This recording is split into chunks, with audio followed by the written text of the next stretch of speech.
How to redeem the Walmart gift card online. Hey guys, welcome back to the channel. If you want to add the gift card on Walmart, you have come to the right place. First and foremost, open any of your preferred browser and go to walmart.com and get logged in.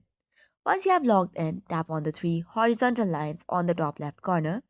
Once you tap on the hamburger icon, tap on the account.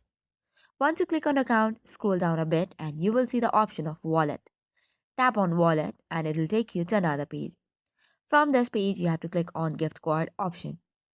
Once you tap on gift card option, you'll have to first give in the 16-digit card number and 4 digits PIN code. Once you have done so, you can get or create a nickname for the gift card. If you cannot find the PIN, make sure it is found on the back of the card in this way. The first 16 digit is the card number and the last 4 digit is the PIN number. Once that is done, tap on Save Card and then you can now use it or redeem it while purchasing from the Walmart. If you have any questions, you can also directly contact the customer support of Walmart. This is all for today's video. For more such contents, do not forget to hit the like and subscribe button. Thank you and keep watching.